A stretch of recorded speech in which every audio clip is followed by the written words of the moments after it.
Về phần camera thì video ngày hôm nay chúng ta sẽ làm nó khác đi một tí. Đấy chính là tôi đã tạo ra một cái phần mềm nơi mà chúng ta có thể so sánh ảnh hoặc là video một cách nó cụ thể hơn. Ở ngay trên máy tính này thì tôi sẽ vừa xem ảnh cũng như là vừa đưa ra cái nhận định của tôi để cho các bạn có thể dễ dàng theo dõi nhất nhá.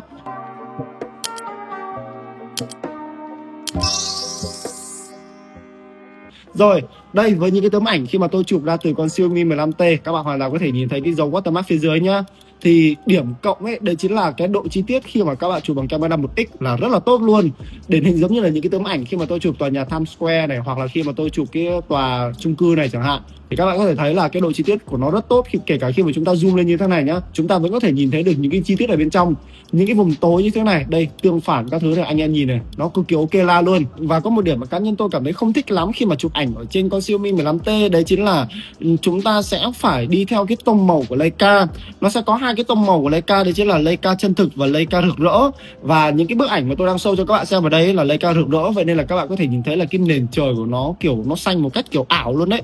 Nền trời và mắt người chúng ta nhìn ở Việt Nam thì không thể nào mà xanh lè xanh lét như thế này đâu. Hay kể cả là những cái tông màu trắng này hoặc là những cái tông màu đỏ này, nó luôn luôn đẩy màu kiểu đúng kiểu là rực rỡ luôn đấy các bạn ạ. Ví dụ như hai tấm này đi thì một bên là tôi đang sử dụng Leica chân thực và một bên tôi đang sử dụng Leica rực rỡ. Thì nếu như mà các bạn sử dụng Leica chân thực ấy thì cái tông màu của nó sẽ tối đi hẳn luôn. Cái tông màu ở Leica chân thực thì cảm giác như kiểu là bốn viền của nó là đã bị đen đi này. Xong rồi thì là chủ thể tán lá cây cũng như là cái độ tương phản của nó sẽ bị tối đi hơn rất nhiều so với việc mà chúng ta chụp bằng Leica rực rỡ. Nhưng mà về mặt cơ bản thì cả hai cái tông màu này nó đều bị sai màu hết luôn các bạn ạ. Chẳng có cái màu nào nó giống với cả mắt người chúng ta nhìn bình thường cả. Tuy nhiên đối với những anh em nào mà thích cái tông màu của Leica ấy thì có lẽ là các bạn sẽ thích cái kiểu mà Xiaomi họ làm màu. Ví dụ như những cái tấm mà tôi chụp xe ô tô như thế này thì các bạn có thể thấy là cái màu của nó lên cực kỳ nhẹ luôn. Những cái vùng sáng hoặc là vùng tối được tách bạch rất là rõ. Ví dụ như cái vùng tối ở bên trong cái nhà hàng ấy thì các bạn sẽ tối mù lên, các bạn không nhìn thấy gì cả. Nhưng mà những cái vùng sáng nổi bật bên ngoài, ví dụ như là cái xe ô tô, thì các bạn sẽ thấy là nó hiện lên một cách cực kỳ rõ rệt và cực kỳ nổi khối luôn. Hay là kể cả khi mà tôi sử dụng camera của con máy này để chụp những con máy khác thì như các bạn có thể thấy là nhìn cái nước ảnh, nhìn cái màu của nó nhìn cực kỳ nhẹ luôn.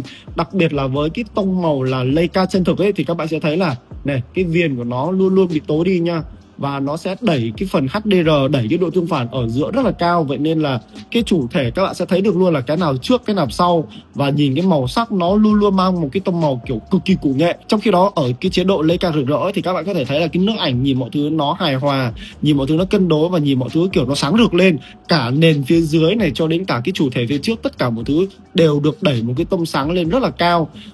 Thì cái này là tùy theo gu thẩm mỹ của mỗi người thôi. Bạn nào thích kiểu chất nghệ nghệ, tối đắc buồn buồn lờ mau thì các bạn hoàn toàn có thể để Leica chân thực. Còn bạn nào thích mọi thứ nó phải tươi tắn, nó phải tươi sáng, thì các bạn hoàn toàn có thể để chế độ là Leica rực rỡ nhá. Trong những cái tấm khi mà tôi chụp ảnh trên zoom xóa phông ấy thì điểm cộng là con Xiaomi 15T xóa phông khá là tốt. Kể cả những cái chi tiết khó, ví dụ như là bông tai của tôi này, hay kể cả như là những cái sợi tóc khó, ví dụ như là sợi tóc lơ tơ mơ ở phía trên nhá, thì nó vẫn cố gắng là xóa phông càng nhiều càng tốt. Nếu như mà nó không xóa phông được thì nó sẽ lấy nét bị lẹt đi, chứ nó sẽ không hề xóa những cái chi tiết, những cái sợi tóc thừa ở trên đầu của tôi. Thì đây cũng là một cái điểm cộng khá là ok để cho các bạn hoàn toàn có thể yên tâm chụp ảnh trên zoom xóa phông trên con Xiaomi 15T này. Còn là trong điều kiện thiếu sáng ấy thì như các bạn có thể thấy thông qua những cái bức ảnh mà tôi đang show ở đây thì các bạn có thể thấy luôn là cái độ chi tiết của nó đã không còn được duy trì một cách quá ngon nữa. Ví dụ như những cái tấm mà tôi chụp ô tô nhá, mặc dù là chúng ta vẫn có thể nhìn thấy rất rõ là những cái giọt nước hoặc là những cái đường đi của nước. Tuy nhiên thì khi mà các bạn chỉ cần zoom lên một tí thôi thì các bạn sẽ thấy rằng là nguyên cả một cái con ô tô này, đặc biệt là những cái vùng sáng ấy thì nhìn nó bị bệt đi hẳn.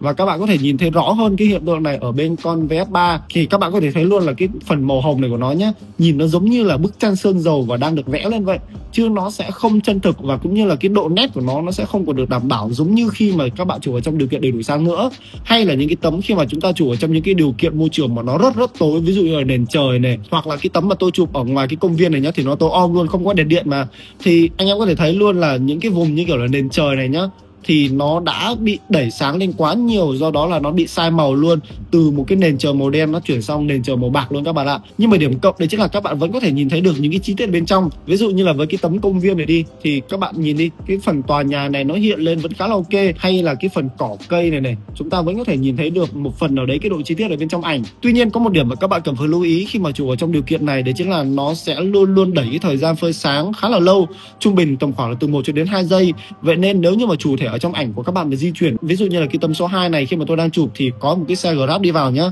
thì nó sẽ xảy ra hiện tượng nhòe luôn. Và nếu như mà khi mà các bạn chụp ấy thì các bạn cũng cần phải giữ vững cái tay của chúng ta ít rung nhất có thể, bởi vì chỉ cần các bạn rung một tí thôi thì cái khung ảnh của chúng ta nó cũng sẽ bị nhòe, cũng sẽ bị mờ theo, chứ chất lượng ảnh nó cũng sẽ không còn được giữ nguyên nữa đâu. Một vài những cái tấm khác khi mà tôi chụp ở trong điều kiện thiếu sáng thì các bạn có thể thấy luôn là nó vẫn sẽ xảy ra hiện tượng flare. Cái hiện tượng này thì sẽ xảy ra nặng nhất khi mà các bạn chụp bằng camera tele 2x. Đây, ví dụ như cái tấm ở bên trái này là tôi đang chụp bằng camera tele 2x này, thì các bạn có thể thấy là cái viền sáng phe của cái bóng đèn to này nó nặng cực kỳ. Trong khi đó nếu như mà các bạn chụp ở trong camera 1x ấy, thì cũng là cái đèn đường đấy nhá, thì các bạn sẽ thấy là cái hiện tượng flare của nó phần nào đấy đã được tiết chế hơn khá là nhiều. Cũng trong những cái tấm này thì các bạn có thể nhìn thấy là cái phần nền đường này thì nó cũng đổ bóng lên, nó cũng đổ màu lên, cũng khá là ok, cũng khá là đẹp. Đặc biệt là bởi vì nó có sự can thiệp bởi Leica, vậy nên là các bạn nhìn nhá, những cái vùng tối ở bên trái này hay là cái vùng sáng ở bên phải là nó tách bạch hẳn luôn, vùng nào sáng là nó sáng hẳn, còn vùng nào tối là nó tối hẳn luôn các bạn ạ. Và những cái tấm khi mà tôi chụp ở trong nhà hoặc là ngoài hồ bơi thì như các bạn có thể thấy ở đây, thì cái tấm ở trong nhà là cái tấm sẽ thể hiện rõ nhất cái việc mà tương phản màu sắc trong màu ảnh của Leica. Đây anh em nhìn nhá, trung tâm phần tòa nhà này với đèn sáng đèn điện đều thì nó hiện lên rất là đẹp, nhưng mà chỉ cần viền xung quanh tòa nhà, cái nơi mà vùng tối ấy, thì nó tối om và thậm chí là nó tối đen xì luôn, không có một cái chi tiết nào các bạn có thể nhìn thấy ở xung quanh ngoại trừ cái phần vùng sáng bên trong này cả. Thậm chí là nó còn làm tối đến cái mức là cái biển phòng cháy chữa cháy này từ màu đỏ nó sang màu hồng luôn, nó làm lệch màu, nó làm sai màu luôn mà các bạn. Trong khi đó đối với những cái điều kiện mà nó khá phức tạp và khá khó, ví dụ như là hồ bơi, thì như các bạn có thể thấy là cái màu xanh của hồ bơi ấy, nhìn nó đã khác hẳn luôn so với cả mắt ngầm chúng ta nhìn rồi, nhìn trông nó khá là đục và nhìn nó cũng kiểu không còn xanh ngắt giống như là cái màu này nữa. Phần nào đấy nếu như mà các bạn zoom lên, các bạn để ý kỹ thì vẫn xảy ra hiện tượng noi ở những cái vùng mà nó khó xử lý, ví dụ như là nền trời, những cái vùng mà tường màu tối này, những cái tường màu đen này, hoặc là những cái vùng như kiểu là mọi người đang bơi bên này ấy, thì các bạn sẽ thấy là nó sẽ không xử lý một cách kiểu quá mịn đâu, nó vẫn sẽ hơi noi một tí, mặc dù là cái noi này thì nó khá là ít luôn, chỉ khi nào mà chúng ta zoom lên, chúng ta soi thì chúng ta mới thấy được. Còn đây là video khi mà tôi quay ở trong điều kiện đầy đủ sáng và trong điều kiện thiếu sáng, thì ở trong điều kiện đầy đủ sáng các bạn có thể thấy là cái chất lượng video của nó quay ra rất là ok và khả năng chống rung cực kỳ ngon luôn, đi khá là mượt. Đôi khi nó vẫn sẽ còn hơi rung lắc nhẹ một tí khi mà các bạn chuyển sang camera tele 2x, bởi vì camera tele 2x thì chúng ta sẽ không có chống rung, nhưng mà nếu như mà các bạn sử dụng bằng camera chính ấy, thì tôi thấy là cái khả năng chống rung của nó vẫn khá là tốt, vẫn ok, đủ để cho các bạn có thể quay vlog, đủ để cho các bạn có thể sử dụng hàng ngày. Hơn nữa là cái độ chi tiết, anh em có thể nhìn thấy là cái độ chi tiết ở bên trong video trong điều kiện đầy đủ sáng, ở đây là tôi quay 4K 30 fps thì nó vẫn duy trì khá là tốt nha. Cá nhân tôi còn thấy là cái màu sắc ở bên trong video ấy nhìn nó còn thật hơn so với cả màu sắc khi mà các bạn chụp ảnh nữa cơ, bởi vì video thì nó sẽ ít can thiệp xử lý hơn so với việc mà các bạn chụp ảnh, nên đây cũng là một cái điểm cộng nếu như mà các bạn có ý định quay video nhiều ở trên con Xiaomi 15T. Còn khi mà các bạn quay video ở trong điều kiện thiếu sáng thì như video này các bạn có thể thấy là hình ảnh các thứ là nó nhòe hẳn luôn. Đấy, như video này là tôi đang đi bộ nhá, mặc dù là nó có chống rung nhưng là bởi vì cái cảm biến của nó thu được quá ít ánh sáng, vậy nên là trong những cái môi trường mà nó quá tối nó sẽ bị nhòe, nó sẽ bị hơi giật giật cũng như là xé khung hình một tí, chứ nó sẽ không mượt mà và ổn định giống như việc là chúng ta quay video trong điều kiện đầy đủ sáng đâu. Còn nếu như mà các bạn lia video ra những cái vùng mà nó có ánh sáng đầy đủ một tí thì các bạn sẽ thấy là khung hình lúc này nó bắt đầu nó dần dần ổn định lại hơn.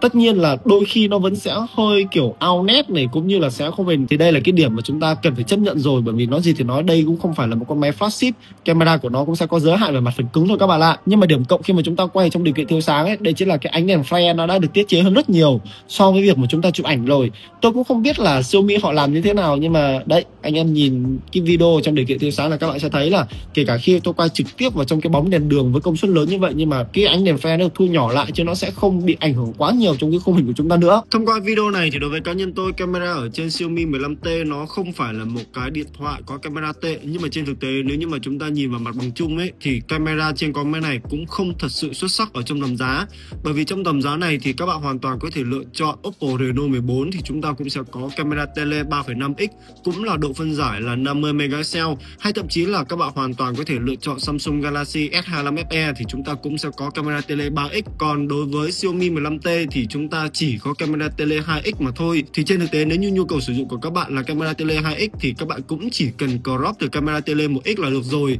Vậy nên nếu thà đã trang bị camera tele thì tôi nghĩ rằng là Xiaomi 15T lẽ ra nên được trang bị ít nhất là phải là camera tele 3x giống như là hai đối thủ còn lại thì dùng nó sẽ ok hơn. Còn tất nhiên đối với những anh em nào mà thích cái tông màu của Leica, các bạn muốn có một cái con máy có thiết kế đẹp, hiệu năng tốt, màn hình to, hiển thị đẹp, sắc nét các thứ, và các bạn cảm thấy rằng là số tiền khoảng hơn 14 triệu cho những gì mà con Xiaomi 15T này mang đến cho các bạn là vừa đủ. Không chỉ ở camera còn là những yếu tố khác như tôi vừa mới kể ở trên, thì anh em hoàn toàn có thể lựa chọn Xiaomi 15T cũng được. Còn nếu như mà các bạn đang cần tìm một con điện thoại chỉ thiên về chụp ảnh đẹp ở trong phân khúc mức giá dưới 15 triệu thì có lẽ Xiaomi 15T sẽ không phải là sự lựa chọn hợp lý đâu. Đối với cá nhân tôi là như vậy. Và đó là tất cả những gì mà tôi muốn chia sẻ với các bạn về camera của Xiaomi 15T, một con máy rất là thú vị trong một phân khúc mức giá cũng không quá đắt. Vậy thì còn ý kiến của các bạn thì sao? Trong phân khúc mức giá này các bạn có cảm thấy ấn tượng với camera của Xiaomi 15T hay không? Hay là các bạn có những ý kiến nào khác thì các bạn đừng quên để lại ngay dưới phần bình luận của video này. Và cảm ơn tất cả các bạn đã xem đến giây phút này của video, cũng như là cảm ơn tất cả các bạn đã đăng ký kênh của tôi.